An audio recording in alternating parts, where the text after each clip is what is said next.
वरच्या लोकांची मीटिंग झाली, मार्केटिंगची, प्रोडक्शनचे मॅनेजर, सगळे वरचे लोक, त्यांच्यात काय डिस्कशन झाली. त्यांनी परत लोकांनी आयडिया दिल्या. कोणी सांगितलं कॅम्पेन करा, प्रमोशन द्या, टी व्हीवर ॲड करा, फ्लेक्स लावा.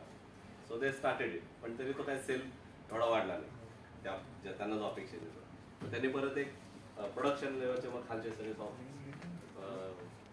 सुपरवायझर्स, इंजिनियर्स सगळ्यांना घेऊन मिळते. त्या प्रत्येकाने काही आयडियाज दिले.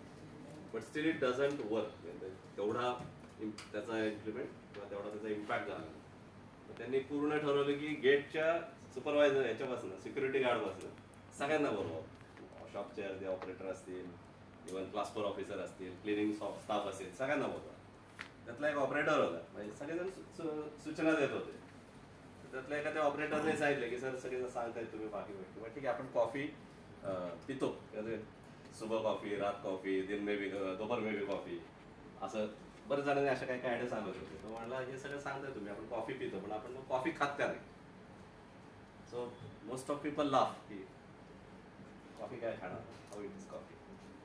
पण the person from the top management they pick that idea, they valued that idea.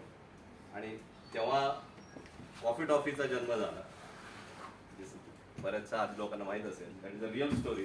जो मेलडी कॉफी टॉफीची सुरुवात झाली आणि त्यानंतर त्याचा सेल बरेच वर्ष तो एकदम इम्पॅक्ट झाला.